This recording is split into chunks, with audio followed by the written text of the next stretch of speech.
been altered. There was a ballot that was rejected first. Live mula sa GMA Network Center, ito ang 24 Oras.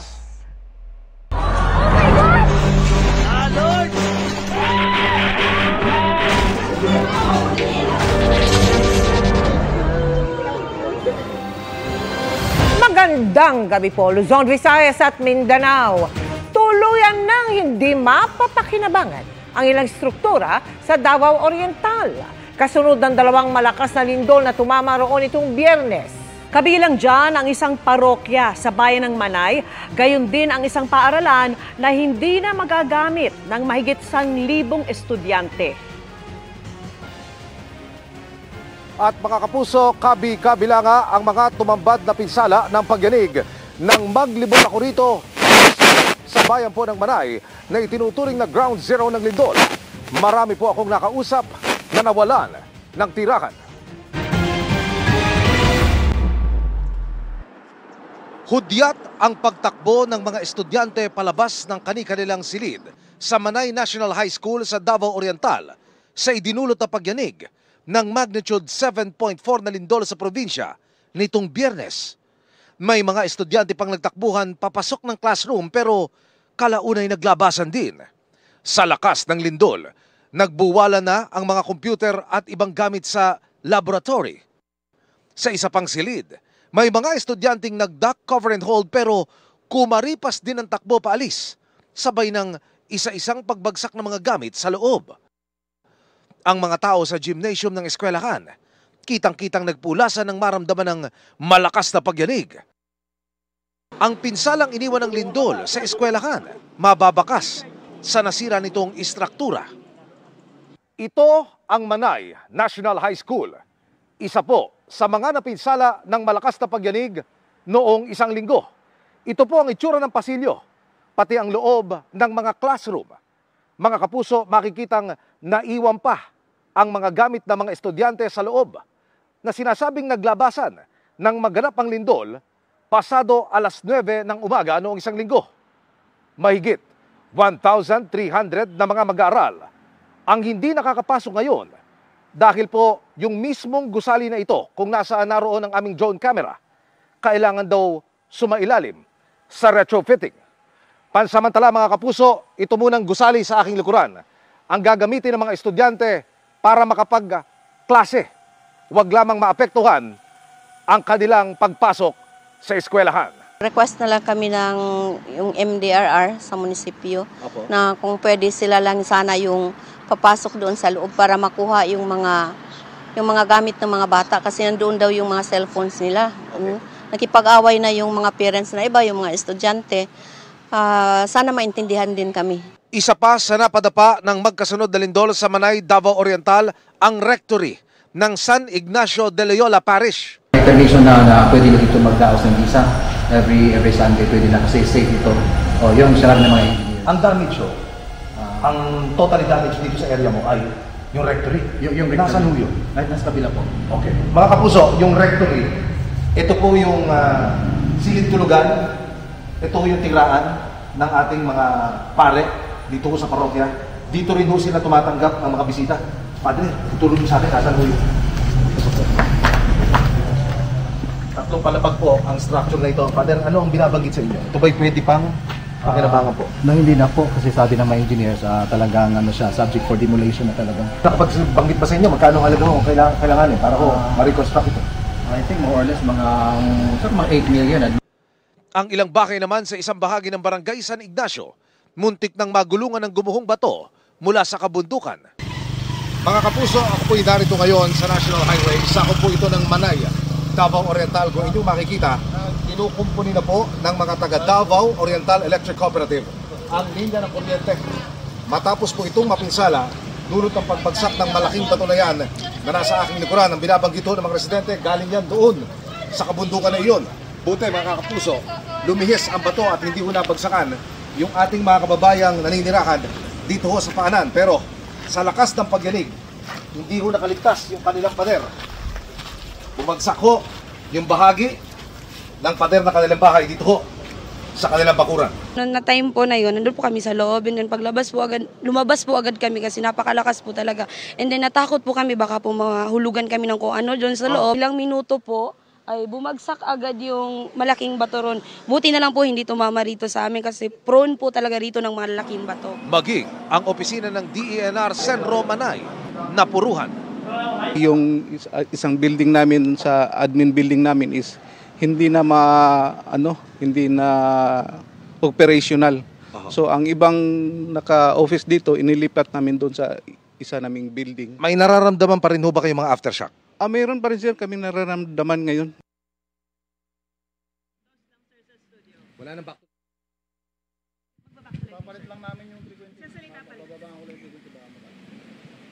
Balik tayo, Mel, Vicky, dito sa parokya ng San Ignacio de Loyola at nasa likuran ko nga po ang rectory.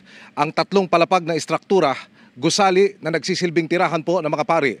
At kung inyo ho makikita, binakate na ho ng mga naninirahang mga kasama natin dito sa simbahan ang naturang istruktura. Kailangan daw ho ng 8 to 10 million pesos para ma-reconstruct ang structure na ito. Sa pansamantala, Mel, Vicky, naninirahan yung mga pari, pati na yung ilan sa mga taong simbahang nariyan dati sa rectory, dito mismo sa gilid ko lamang, sa gilid ng simbahan. At wala talaga silang silid na nagagamit ngayon, kundi yung pasilyo ng simbahan dito sa gilid. Balik muna sa inyo dyan, Mel, Vicky. Bilang pag-iingat naman sa banta ng lindol at sa dumaraming kaso ng mga sakit na pangtrangkaso ang sintomas, 2 araw suspendido ang face-to-face classes sa lahat ng pampublikong paaralan sa Metro Manila. Nakatutok si Bernadette Reyes.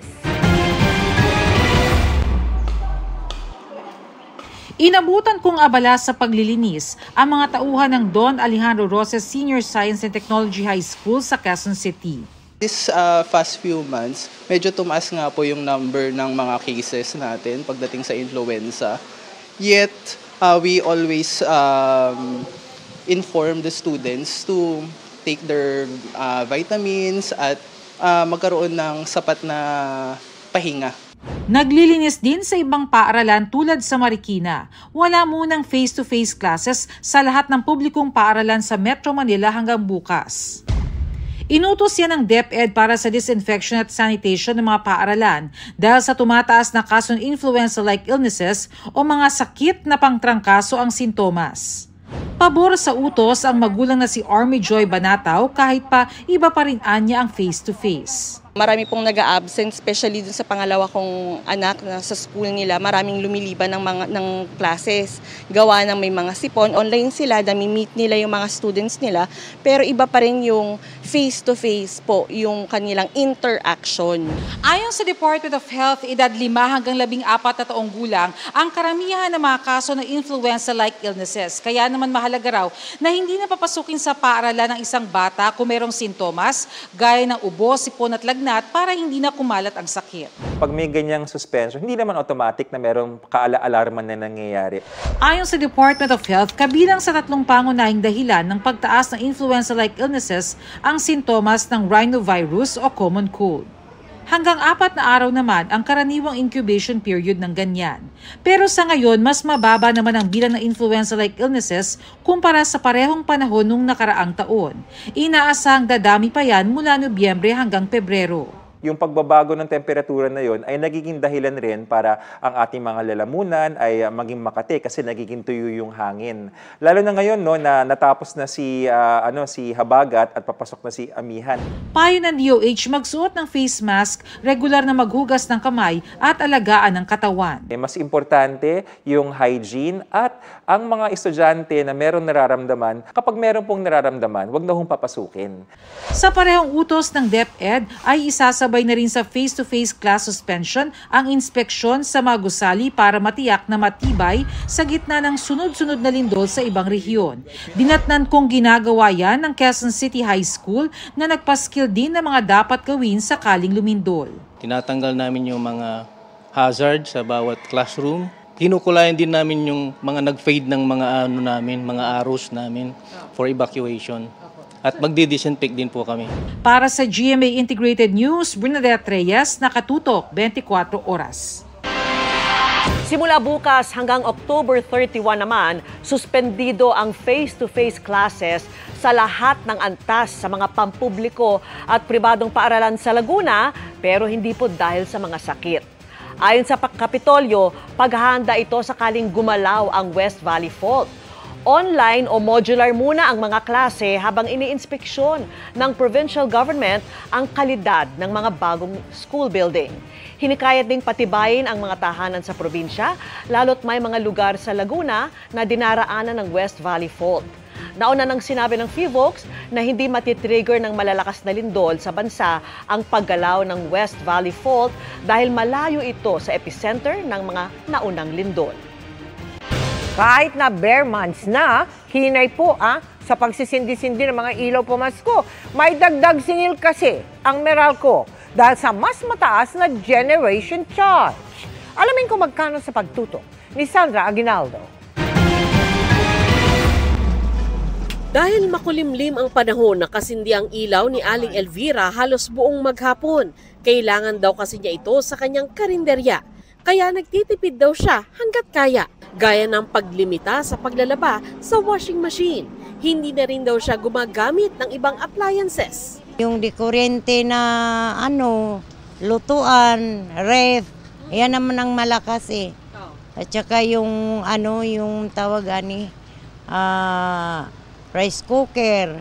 Hindi na kami nag-rice cooker. Kasi kami sa washing. Halos araw-araw mag-washing kay marami kami. Kaya damaraw ni Aling Elvira tuwing may taas singil sa kuryente, gaya ng papasok sa Meralco bill niya ngayong Oktubre. Sabi ng Meralco, para sa kumukonsumo ng 200 kilowatt-hours, 47 pesos ang madaragdag sa inyong bill. 70 pesos naman sa kumukonsumo ng 300 kilowatt-hours. Ang dahilan daw, ang paghina ng piso kontra dolyar na nagresulta sa mas mataas na generation charge. Ngayon talaga it was the peso-dollar exchange rate. The peso depreciated by more than 1 peso. So from 57.13, naging 58.20. The exchange rate that is used for the October rates. Tiniyak din ng Meralco na naghahanda sila para sa malakas na lindol sakaling tumama ito sa Metro Manila. Gaya ng pagpapatibay sa kanilang mga pasilidad, kabilang na ang mismong gusali nila sa Barangay Ugong, Pasig City. Naghanda na raw sila ng kagamitan sa iba't ibang lugar at meron na ring susunding protocol sakaling mangyari ito. Rest assured, Meralco has prepared itself. We have contingency measures in place and we are ready to respond in case, wag naman sana, a situation such as what happened recently will occur. Para sa GMA Integrated News, Sandra Aguinaldo, nakatutok 24 oras. Binangga ng China Coast Guard ang isang barko ng Pilipinas sa Sandy Cay na bahagi ng Pag-asa Island at nasa teritoryo na ng Pilipinas. Hinarang at binomba rin ng tubig ng China ang dalawang barko ng Pilipinas. Nakatutok live si Bam Alegre. Bam!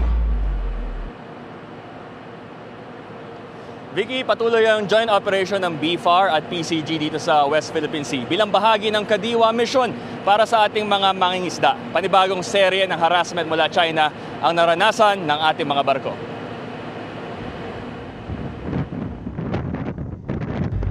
Nagsagawa ng Maritime Patrol ang Bureau of Fisheries and Aquatic Resources o BFAR sa Sandy Cay nang salubungin sila ng mga barko ng China Coast Guard at Chinese Maritime Militia.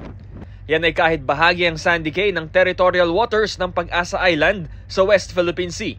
Narito na tayo ngayon sa vicinity ng Sandy Cay at makikita ninyo itong barko ng China Coast Guard ay papalapit dito sa kasamahan nating BFAR vessel na Datu Pagbuaya. Agresibo ang pag-water cannon ng CCG Vessel 21559 sa BRP Datu Pagbuaya. Di ito na kontento sa pagbomba ng tubig sa likod ng barko.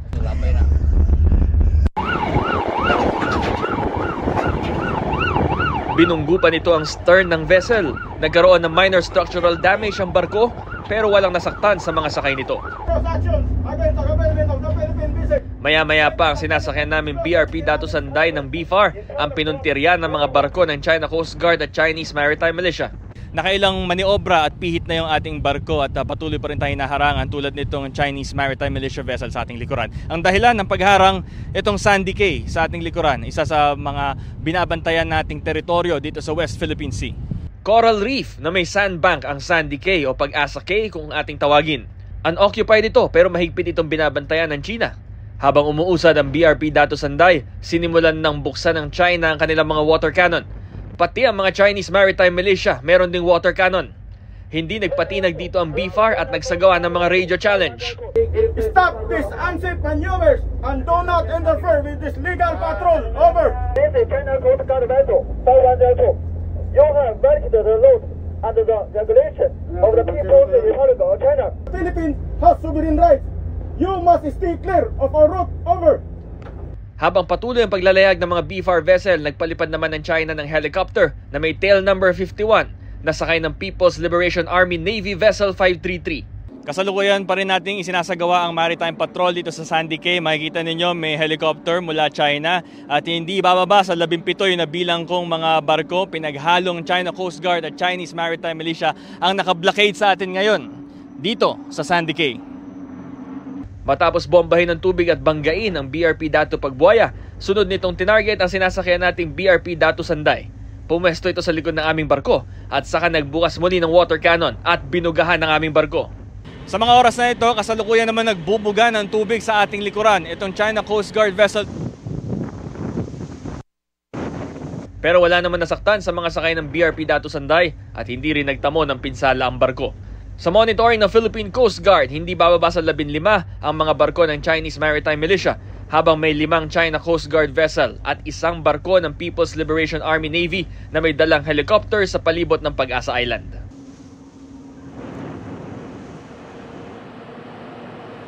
Vicky, maganda ang panahon ngayon dito sa West Philippine Sea at sa aking bilang. Hindi bababa sa 5 barko ng China ang nakapalibot sa ating posisyon. Live mula rito sa West Philippine Sea para sa GMA Integrated News, Bam Alegre, nakatutok 24 oras. Maraming salamat sa iyo, Bam Alegre.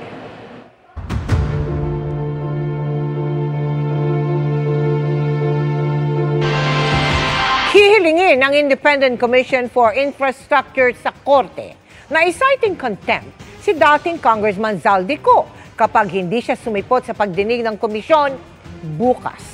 Kaugnay pa rin niya ng maanumalyang flood control projects. Nakatutok si Joseph Morong.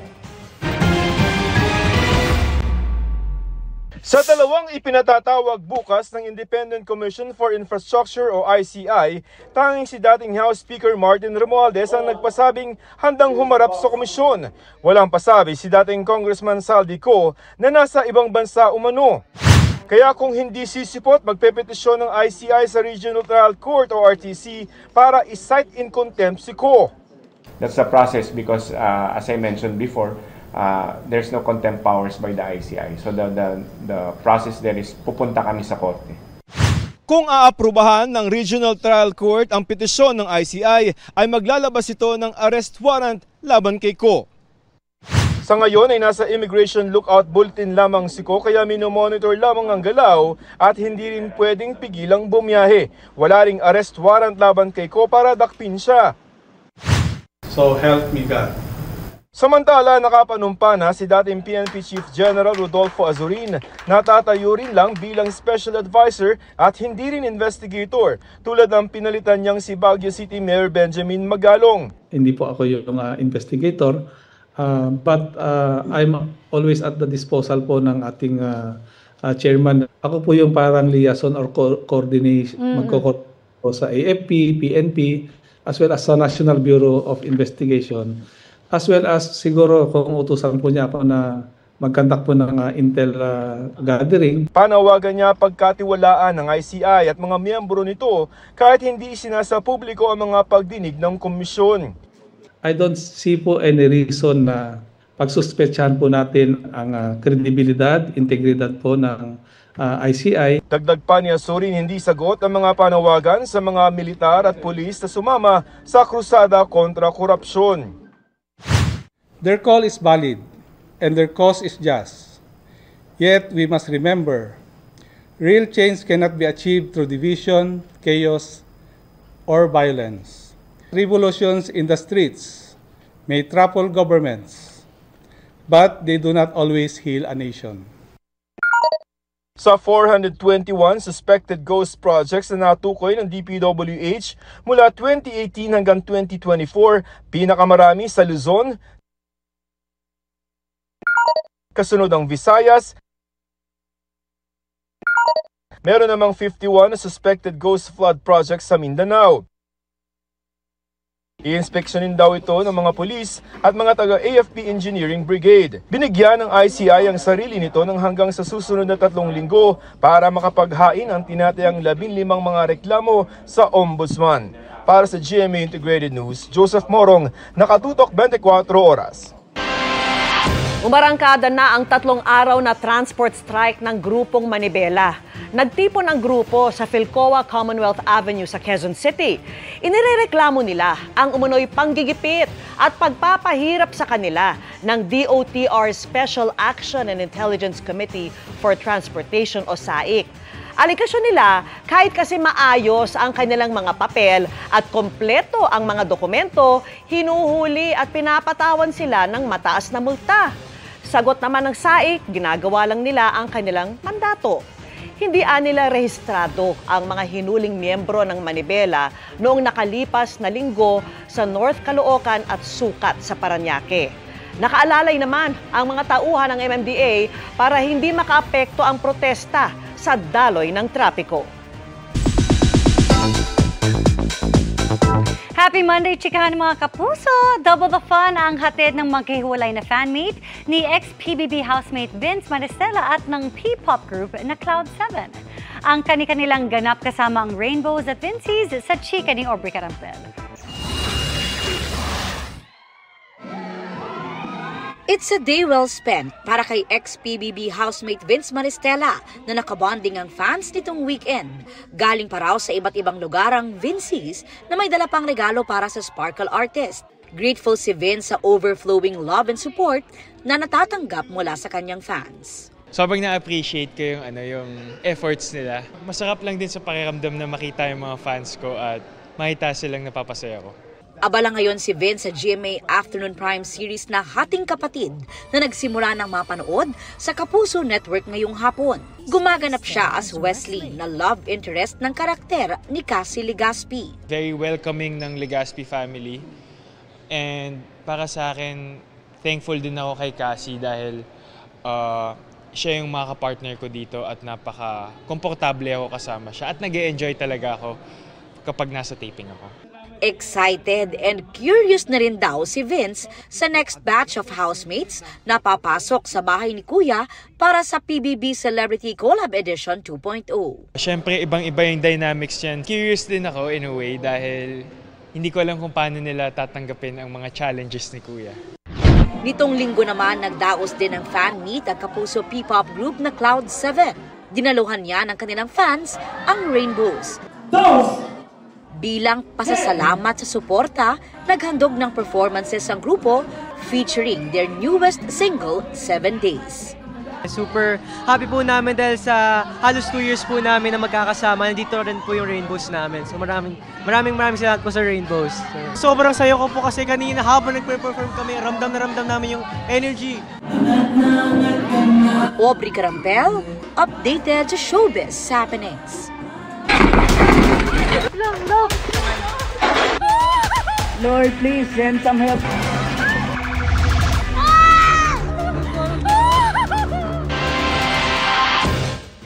Mga kapuso, niyanig ng magnitude 5.8 na aftershock ang Bugos City sa Cebu kanina.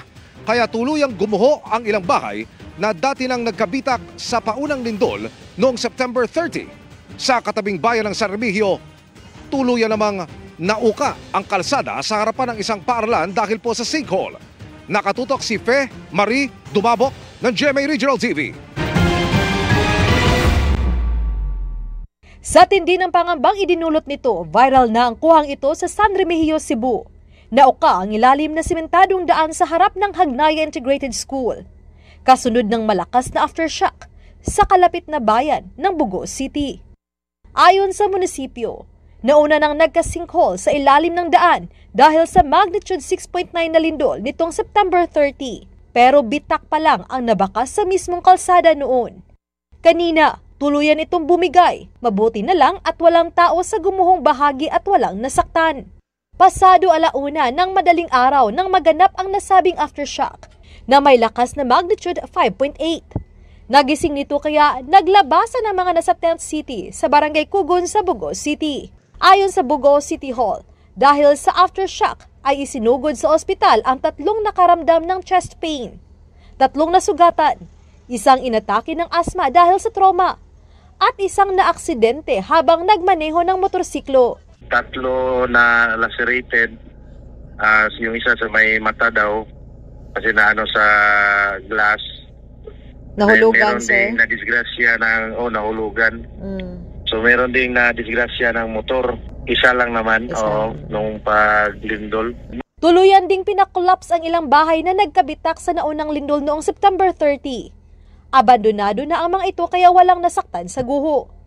Sa ngayon ay aabot sa mahigit 200 bahay na ang bawal balikan dahil nasa loob ng idineklarang no-build zone sa 5 barangay dahil nasa fault. 3 sa mga barangay ang nasa Bugo Bay Fault, habang ang iba ay nasa ibang fault system o delikado rin ang lugar. Hanggang kanina ay may mga inililikas pa dahil sa aftershock. Nag-update po sa Bugo Fault, Bugo Bay fault line. Pero yung dito sa Upland Barangay, meron din kasi nakita doon na malaking yung crack na talagang nag-bitak ng lupa po. Then, posibleng kahit rin-induced landslide, talagang delikado po yung area nila. Sa Cebu City naman, kung saan naramdaman din ang aftershock, dali-daling lumabas ang mga empleyadong nasa matataas na gusali sa IT Park. Para sa GMA Regional TV at GMA Integrated News, ako si Fe Marie Dumabok. Nakatutok, 24 oras.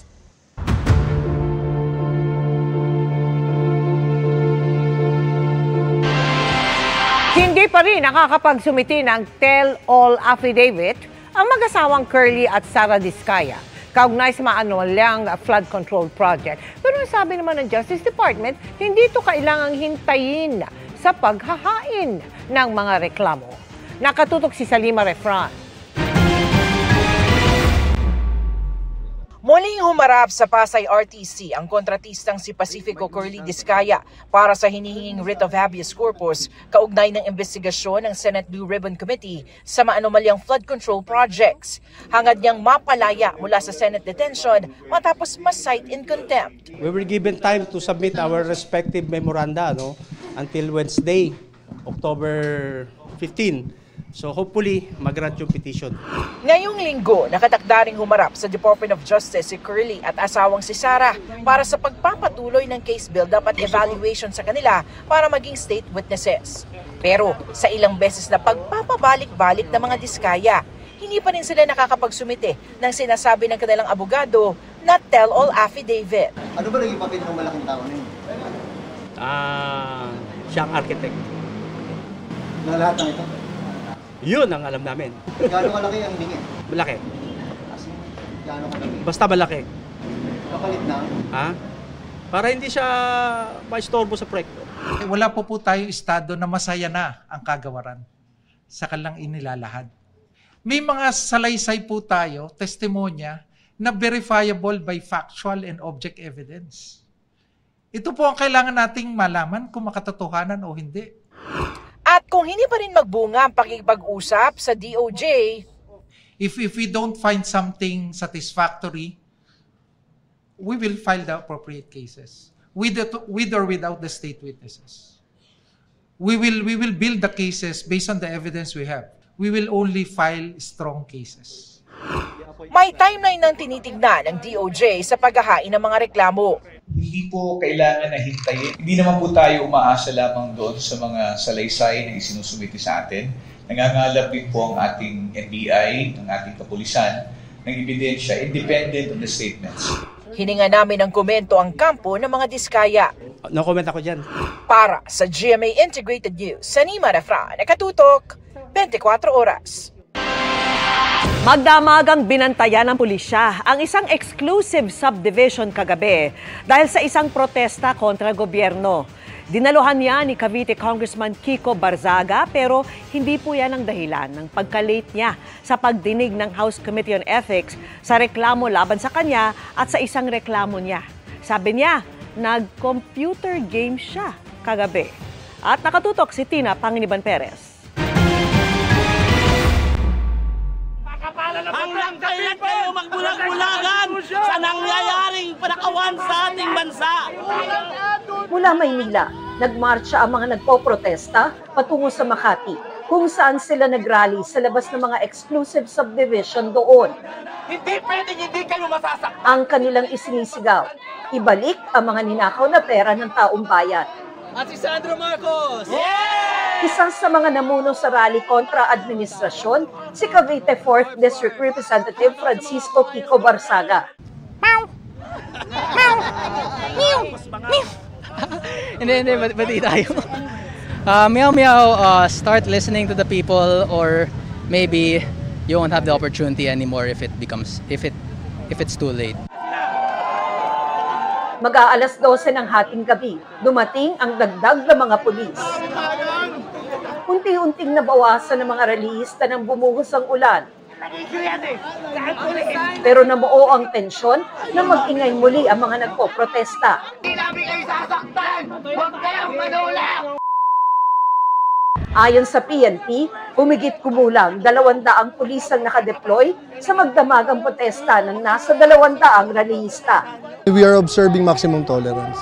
The problem is wala namang humaharap na organizer. We are trying to prevent them from getting close to the gate. Kasi mga private private property to. Anyway, nalabas naman nila yung kanilang hininaing . Walang direktang tugon ng palasyo sa nangyaring protesta. Pero sabi nito, ang tangi lamang pong hiling ng Pangulo ay kung kayo magpaprotesta, dapat naaayon sa batas. Kung hindi po ito naaayon sa batas at kayo pa'y lumalabag na, dapat po siguro kayong kasuhan. Inabot ng hanggang madaling araw ang rally. At kinaumagahan, late dumating si Representative Barzaga para sa nakatakdang pagdinig ng House Committee on Ethics sa Kamara. We're very busy last night. I was just playing games on my computer. Baka meow. Matatanda ang inireklamo si Barzaga ng mga kapwa-kongresista dahil sa pag-asal umano ng di-akma sa isang kongresista at paglabag sa konstitusyon at House rules.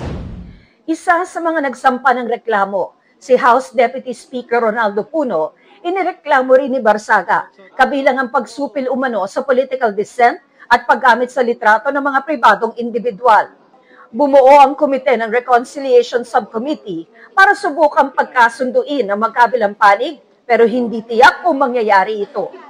I prefer not to settle because I want to try to make my defense there kasi mas maganda talaga pag if we can all air our grievances out and to talk about it. There is no reconciliation because this is not a personal grievance. Hindi naman sa akin ang insulto. Ang insulto is to the institution. Para sa GMA Integrated News, Tina Panginiban Perez, nakatutok, 24 oras. Hindi sumipot si Transportation Undersecretary Ricky Alfonso sa LTO matapos ipatawag dahil sa away kalsadang kinasangkutan ng kanyang driver. Gusto ring alamin ng LTO kung bakit may blinker ang sasakyang ginamit at plakang para sa isang hukom ng Court of Appeals at Solgen. Nakatutok si Oscar Oida.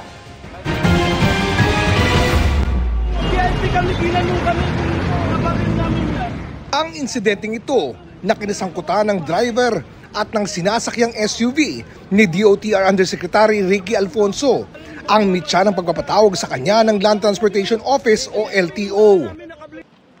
Pero no-show sa LTO si Alfonso. Ang tanging nakarating ay ang mismong driver ng Undersecretary na umuni nanakit sa nakalitang driver. Ngayon, BIP mo, ang recommendation ko, i-revoke na itong lisensya niya at i-impound itong Lexus. Para magkaalaman, para malaman natin kung ano ang totoo. Hindi tayo nakikipagbiruan. Pero nang isuko sa LTO ang SUV, wala na ang plakang number 10 na nooy nakakabit pa sa nasabing SUV nang mangyari ang insidente. Nakabaklas na rin ang mga ikinabit na blinker dito. Ako dismayado ako kasi maliwanag yung tanong naman natin, napakasimple lang naman . in-expect ko na sinurrender to kasama yung plaka. Kasi kung legitimate o anuman ang kailangan sinurrender lahat, hindi yung isosurrender nila yung sasakyan, blinker nakatanggal. Kaya parang may lokohan eh. Meron silang blinker. Considering na private company, hindi naman to basta nilagay. Talagang sadyang nilagay ito. Kita naman natin sa video hanggang doon sa likod meron. Nais pa naman alamin ng LTO kung bakit may number 10 na plaka ang sasakyan na base sa guidelines ng LTO ay protocol plate para lamang sa mga hukom ng Court of Appeals at Solicitor General. Lumalabas din na hindi si Alfonso ang may-ari ng SUV. Dahil siya yung may dala ng sasakyan, pero siyempre sa level ng aming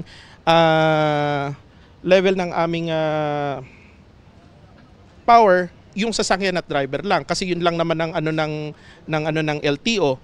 Pero siyempre kailangan din magpaliwanag sa amin kasi nakakonect lahat eh. Sinusubukan pa namin makuha ang panig ni Alfonso. Ayon naman kay DOTR Secretary Giovanni Lopez, nag-file na ng indefinite leave of absence si Alfonso. Yusek Alfonso nag-file po ng leave of absence dahil while pending itong investigation po. I may suggest kay Yusek Alfonso might as well indefinite until pending yung investigation. Ganun naman po talaga ang proseso. Ang pinakalayunin at purpose naman po niyan ay yung respondent will not exert influence sa pag-iimbestiga. Inaasahan na rin umano ng kalihim ang paliwanag ni Alfonso anumang sandali matapos siya mag-issue ng notice to explain laban dito. Sa DOTR naman po gumugulong na po yung administrative case ni Yusek Alfonso. Mula din sa araw na ito ay ipinagbabawal na sa kahit na sinong opisyal at empleyado ng DOTR at attached agencies nito na gumamit ng protocol license plates at wangwang. Ayon sa kalihim, wala raw VIP sa kanilang departamento. Alam naman po natin na yung paggamit ng protocol plates, wangwang o blinkers, naaabuso. Abuso sa mga kapangyarihan, yung ibang nasa gobyerno. At gusto lang po namin iparating that under my watch po, ang DOTR family kasama ang attached agencies, sectoral offices, wala pong VIP sa amin. At hindi po kami papayag na may abusado na VIP ang turing sa isang taong gobyerno. Para sa GMA Integrated News, Oscar Oida, nakatutok, 24 oras. Ikinabahala ng Philippine Coast Guard ang panghaharas ng China na nangyari hindi lang sa exclusive economic zone kundi sa mismong teritoryo ng Pilipinas. Sa kasaysayan, ito na ang pinakamalapit na panggugulo ng China sa Pag-asa Island kaya maghahain muli ng diplomatic protest ang Pilipinas. Nakatutok si Jonathan Andal. Ang pagbangga at pambobomba ng tubig na yan ng China Coast Guard sa barko ng BIFAR nangyari pa rin kahit napakalapit na sa Pag-asa Island ng Palawan. 1.8 nautical miles o mahigit 3 kilometro lang yan mula sa isla. Parang distansya lang ng Luneta Park hanggang CCP o Cultural Center of the Philippines. Ikinagulat ito ng PCG lalo't hindi na lang ito EEZ o Exclusive Economic Zone, kundi Territorial Sea o teritoryo na mismo ng Pilipinas ang pinasok ng China para mangharas. This is the closest that the Chinese Coast Guard harassed and bullied BIFAR vessel. It only has a distance of 1.6 to 1.8 nautical miles. Yes, very close to Pag-asa Island. They were sometimes focusing only on Pag-asa case. Ang tanong, maituturing na ba itong paglabag sa soberanya ng Pilipinas? This is a violation of our sovereignty. Yes, because we have territorial sea dito sa areas na to. It has always been very concerning because we are dealing with the lives of the crew of the BIFAR or even the Philippine Coast Guard personnel. Higit 20 barko ng China ang lumapit at pumalibot sa Pag-asa Island. 5 China Coast Guard ships, 15 Chinese Maritime Militia at isang barkong pandigma na may helicopter ng People's Liberation Army. Ang Pilipinas naman may 6 na barko ng BIFAR na nagbibigay noon ng ayuda sa mga mangingisda sa karagatan ng Pag-asa Island. 3 sa mga BIFAR ship ang binomba ng tubig, ang Datu Sanday, Datu Bangkao.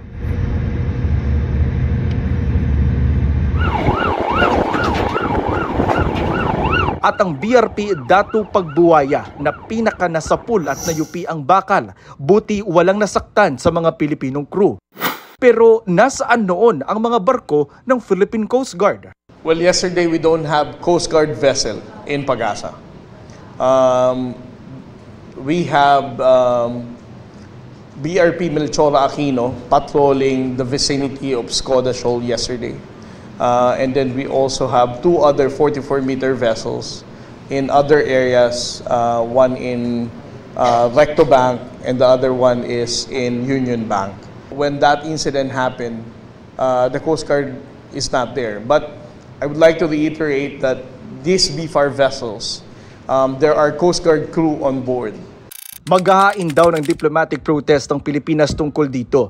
Sabi naman ng China na itaboy nila ang mga barko ng Pilipinas na illegal daw na pumasok sa karagatang malapit sa Anilay Iron Reefs ng tinatawag nilang Nansha Island o mas kilala bilang Spratly Islands na sakop ang Pag-asa Island.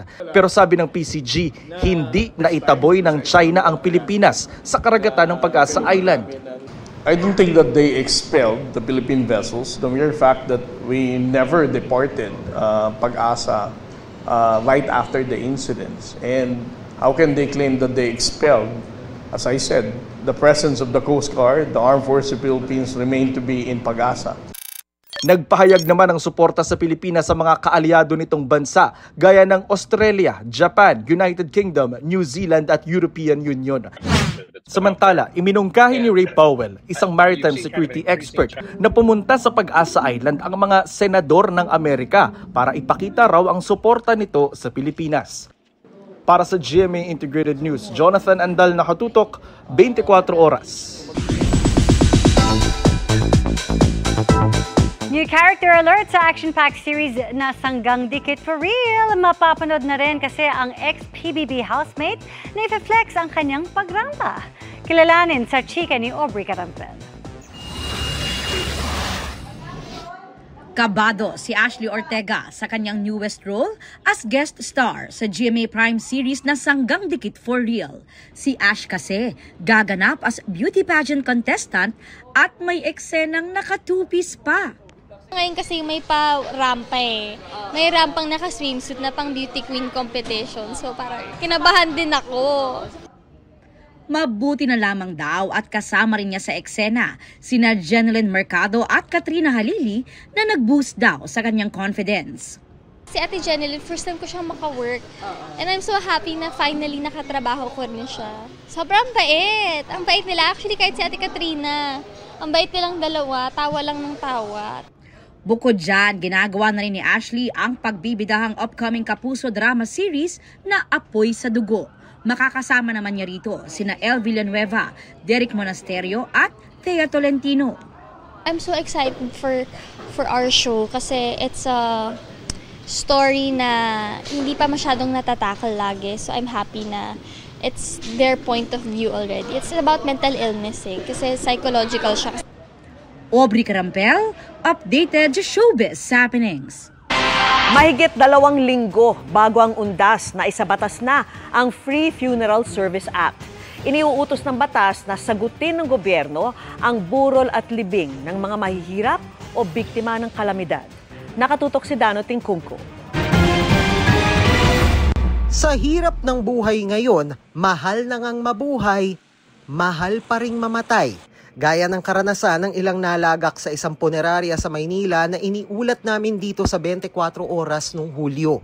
Kulang sa pambayad ang ilang kaanak kaya ilang buwang nasa pasilidad kahit hindi maayos at delikado ang pagkakaimbak. Ang ganyan ang gustong tugunan ng Free Funeral Services Act na ipinasa ng Kamara at Senado at tuluyang naging batas nitong September 28 matapos hindi i-veto ng Pangulo. Sa batas, sasagutin ng gobyerno ang lahat ng gastusin sa burol, embalsamo, libing, cremation at interment kung ang pumanaw ay galing sa mga pamilyang nasa crisis situation tulad ng mga indigent o mga biktima ng kalamidad batay sa pagsusuri ng DSWD. Inaatasan din ang bagong batas ng DTI para i-monitor at i-regulate ang presyo ng burol kabilang ang mga ataol. posibleng ipasara at pagmultahin ng hanggang 400 piso ang mga punerarya na lalabag o mananamantala. Kalahating milyong pisong multa naman at hanggang kalahating taong kulong ang parusa sa mga magpapatay-patayan para makadilihensya sa gobyerno. Kahit meron ng libreng palibing ng DSWD sa ilalim ng AICS o Assistance to Individuals in Crisis Situations, hindi ito required na ipatupad. Hindi tulad ng nakasaad ngayong meron ng batas. Limitado rin lang ang sagot ng gobyerno ngayon at kailangan pa ng guarantee letter. If outright cash, halimbawa not more than 10,000 yung gagastusin, we provide that outright cash. But if more than 10,000 pesos, we issue a guarantee letter. Dahil sa batas, kailangan ng tanggapin ng mga funeral parlor ang guarantee letters mula sa DSWD. Required na rin silang magkaroon ng indigent funeral package para sa mga mahihirap. Dapat tumanggap sila ng guarantee letter from the DSWD. So lahat na sila mandated to accept nga GL from DSWD as compared to what is currently happening na dapat merong kaming memorandum of agreement with the service provider bago sila tumanggap ng guarantee letter. Pero dahil kakasabatas pa lang ng Free Funeral Services Act, babalangkasin pa lang ang implementing rules and regulations nito o gabay sa pagpapatupad nito. Sabi ng DSWD, sisiguraduhin daw nilang malaki ang papel ng assessment ng social worker para masigurong sa tamang benepisaryo mapupunta ang tulong mula sa batas. Para sa GMA Integrated News, Dan Tingkong, Nakatutok, 24 Oras.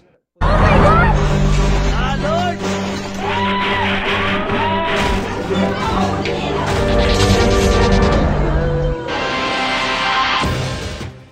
Mga kapuso, narito pa rin tayo sa Davao Oriental kung saan kanina ay bumisita si Pangulong Bongbong Marcos at naghatid ng tulong sa mga nilindol. Magtatayo rin dito ng mga modular bank house para malipatan ng mga nakatira muna sa tent. Nakatutok din dito live si Jandy Esteban ng GMA Regional TV. Jandy. Emil, dito sa bayan ng Tarragona, ang pinakakailangan ay ang mabilisang pag-repair sa mga nasirang infrastruktura at pasilidad para tuloy-tuloy ang relief operations para sa mga apektadong residente. Unang binisita ni Pangulong Bongbong Marcos ang Manay National High School. Inalam niya kung ligtas pang gamitin ang mga silid nito.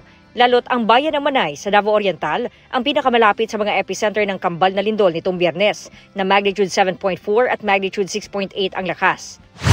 Kinumusta niya rin ang mga pasyente ng Manay District Hospital, lalo't nasa labas lang sila dahil sa tindi ng pinsala ng ospital. Sa bayan ng Tarragona naman, kinumusta ng Pangulo ang mga residenteng nananatili muna sa mga tent sa municipal grounds. Sa situational briefing ng Pangulo sa mga LGU at mga government agencies, binanggit niya ang 50 milyong pisong inilaang tulong sa probinsya ng Davao Oriental, kabilang ang tig 15 million pesos sa mga bayan ng Manay, Lupon at Banay-Banay. 3 milyon hanggang 10 milyong piso naman sa ibang bayan. May 15 hanggang 20 milyong pisong tulong din sa iba pang apektadong probinsya. It's up to the LGU kung paano nyo gagamitin. Mas alam ninyo kaysa sa amin ang pangangailangan dun sa area ninyo. Sa Biyernes naman, sisimulan ang pagtatayo ng modular bunk houses kung saan ililipat ang mga nasa tent. Pumasok ako doon sa tent, ang init-init kaya nasa labas silang lahat. So we will put 150 units. 150 units po. Where is the location? 50 here and 50 for each LGUs na nag-request na po. 150 total.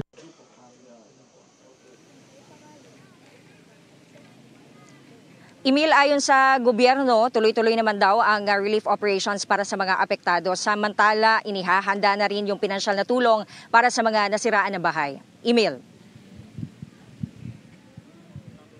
Maraming salamat, Jandy Esteban ng GMA Regional TV.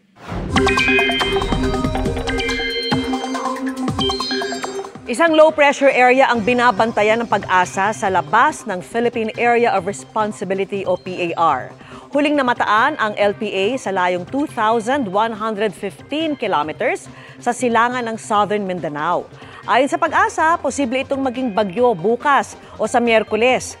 Posible ang pumasok sa PAR sa Huwebes o Biyernes at tatawagin sa local name na Ramil. Dalawang senaryo ang tinitignan ng Pag-asa. Posibleng hindi mag-landfall ang potensyal na bagyo. At kung mag-landfall naman, posibleng sa extreme northern Luzon o northern part ng Luzon, main island. Patuloy pong umantabay sa mga update kaugnay riyan. At sa ngayon, easterlies at localized thunderstorms ang nakaapekto sa iba't ibang bahagi ng bansa. Sa datos po ng Metra Weather, posibleng umulan sa ilang bahagi ng Central Luzon, Calabarzon at Mimaropa. Pagdating naman ng hapon, uulanin na rin ang ilang bahagi ng Cagayan at Cordillera Administrative Regions. Sa Visayas, malaking bahagi ang posibleng ulanin sa hapon. Ganyan din ang inaasahan sa Mindanao. Posible ang heavy to intense rainfall.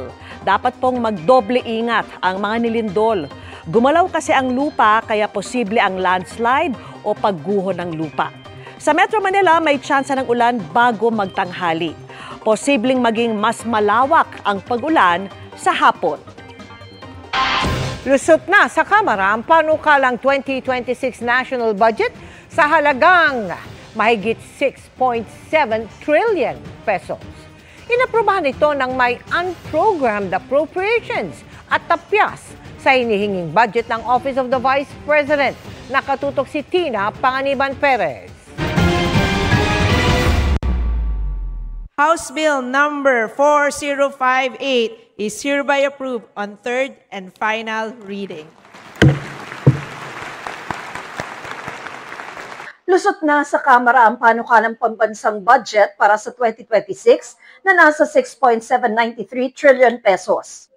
Ayon kay House Committee on Appropriations Chairperson Micaela Swansing, tinanggal sa DPWH ang 255 billion pesos na para sa flood control projects at inilipat sa edukasyon, kalusugan at agrikultura. Gayunman, bahagi pa rin ng budget ang unprogrammed appropriations. Bagamat tinanggal naman dito ang mga proyektong pang-infrastruktura.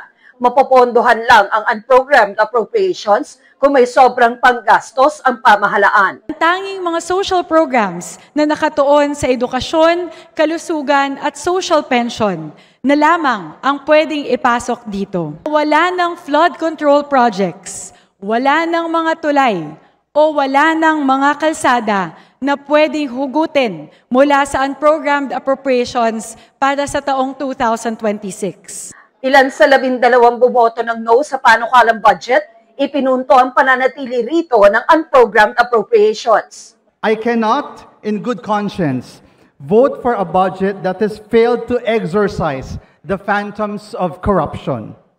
The glaring presence of the unprogrammed appropriations is an odious legacy that this Congress has yet to remove. Unprogrammed appropriations have no definite source of financing. Walang tiyak na pagkukunan ng koleksyon ng buwis o utang para dito. Kung wala palang pera ay bakit magbabalak na gumasta? Sinita rin ng ilan sa bumotong no ang pagbawas sa budget ng Office of the Vice President. The reduction of the Office of the Vice President's budget to 733.2 million. Reverting to its 2025 level, disregards the real and tangible work done on the ground. Ipinagmamalaki naman ng Kamara na ang panukalang 2026 budget ay binuo ng bukas sa publiko. Ang tunay na pagsubok ay hindi lamang nasusukat sa plenaryo, kundi sa pagpapatupad. Bantayan pa rin natin ang bawat pisong pinagpaguran ng ating mga mamamayan upang ito'y tunay ng papakinabangan ng ating bayan. Matapos aprubahan ng Kamara ang panukalang budget, Senado naman ang mag-aaproba nito. Matapos nito, magkakaroon ng Bicameral Conference Committee kung saan pag-uusapan ang magkakaibang probisyon sa mga bersyon ng Kamara at Senado. May resolusyon na kabinbin sa Kamara para buksan din sa publiko ang BICAM. We will make sure that once the committee has more time and once the House has more time, we will be able to address the said resolution. Para sa GMA Integrated News, Tina Panganiban Perez, nakatutok, 24 oras. Kinilala ang husay at talento ng ilang Kapuso stars sa Gawad Urian, Gawad Parangal ng Bayaning Pilipino at Cinemalaya 2025. Big winners dyan sina Dennis Trillo, Marian Rivera at Rochelle Pangilinan. Makichika kay Athena Imperial. Ang pambato ng GMA Pictures na Green Bones na tungkol sa paggamit ng hustisya at paniniwala sa kabutihan ang Best Production Design. Best Actor si Dennis Trillo sa pagganap niya bilang si Domingo Zamora. Sabi nila, yung Orian, isa sa mga mahirap makuha dahil mga manunuring ng pelikulang Pilipino talaga yung mga nagsiscreen ng mga pelikula, ng mga proyekto. Kaya napakasarap ng pakiramdam na after 20 plus years na pagiging artista at paglagi ko dito sa industriyang to, nakakuha na rin ako. So tama yung sinasabi nila na mas masarap yung pakiramdam kapag pinaghirapan mo lahat ng mga inaani mo sa buhay. Best Actor din si Dennis sa Gawad Parangal ng Bayaning Pilipino para pa rin sa Green Bones. Nanalo rin ang Green Bones na Best Film. Best Director naman para sa pelikulang Balota si Director Kip Obanda. Best Actress si Marian Rivera sa pagganap niya bilang Teacher Emmy. Oh my gosh, for Cinemalaya ko po! Best Supporting Actress naman si Rochelle Pangilinan para sa Child No. 2, Anak ni Boy Ka Na. Kahit ako, sabi ko, totoo ba to? Kasi akala ko talaga parang, sorry, pero para siyang panaginip. Kasi wala talaga sa hinuha talaga na mananalo ko. Kasi ang gagaling ng mga artista dito and nandito ako to experience yung awarding ng Cinemalaya. Alapaap talaga, wala akong naisip na masasabi kundi thank you. Best Ensemble Performance Award naman ang tinanggap ng cast ng pelikulang Open Endings kung saan kabilang sa mga bida si Clea Pineda. Tsaka kitang-kita naman na sabik yung mga sa community natin. Kitang-kita na sabik sila makapanood ng ganitong klaseng pelikula. Kaya sana naman this time, hanggat sa mga susunod na taon, sana maging normal na siya. Hindi na siya bago sa pandinig natin. Athena Imperial updated sa Showbiz Happenings. Pinabubuksan ni Ombudsman Jesus Crispin Remulla ang mga hindi pa na-array na kaso kaugnay sa Pharmaly scandal o yung pagbili umano ng overpriced na medical supplies noong pandemya. Gusto ni Remulla na kapag inihain nila ang impormasyon sa Sandigan Bayan, ay ready for trial na ang lahat. Nais ding makausap ni Remulla si dating Senador Richard Gordon, na chairperson noon ng Senate Blue Ribbon Committee na nag-imbestiga sa issue. Matatandaang sa draft partial report noon ng komite, inirekomendang isama sa kaso si dating Pangulong Rodrigo Duterte. Pero hindi naging opisyal ang committee report dahil hindi ito inadapt bunsod ng kakulangan sa pirma ng mayorya ng mga senador noon. Titignan ni Remulla kung may ebidensya ba para isama sa mga kaso si Duterte. Bukas, nakatakda namang ilabas ng Office of the Ombudsman ang mga patakaran para sa pagsasapubliko ng SALN ng mga opisyal ng gobyerno. Iimbestigahan ng Philippine Coast Guard ang namataang tila pundasyon ng istruktura sa ilalim ng tubig sa Baho de Masinloc. May inilatag pa ang China na harang sa entrada ng bahura para wala umanong makapasok na barko. Nakatutok si Chino Gaston.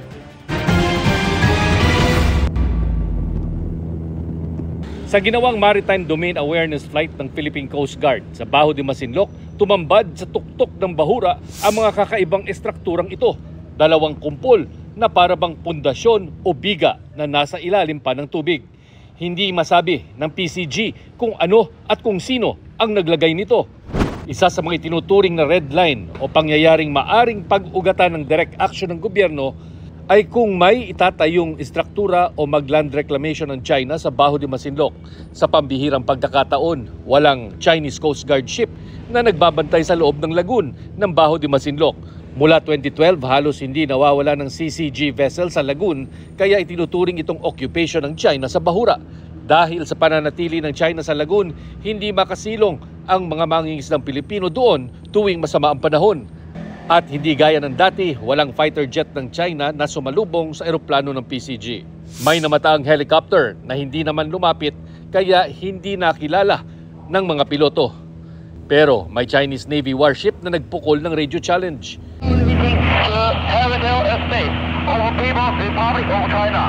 Pero sa entrada ng bahura, inilatag ng mga Chinese ang floating barrier para walang barkong makapasok. Ayon sa PCG, paiimbestigahan nila ang mga nakitang estruktura. Ilang kilometro mula sa Baho de Masinloc, nakita namin ang 5 barko ng BFAR at 2 barko ng PCG na naghahatid ng krudo at ayuda sa mga mangingisdang Pilipino.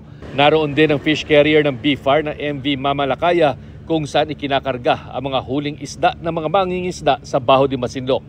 Di kalayuan, nag-aabang naman ang mga barko ng China Coast Guard at ilang fishing militia ships. Para sa GMA Integrated News, Shino Gaston, nakatutok, 24 oras. Sinuspinde ng 70 araw ang lisensya ng isang driver matapos pahawakin ng manibela ang kandong na bata. Ang viral na tagpo sa pagtutok ni Oscar Oida.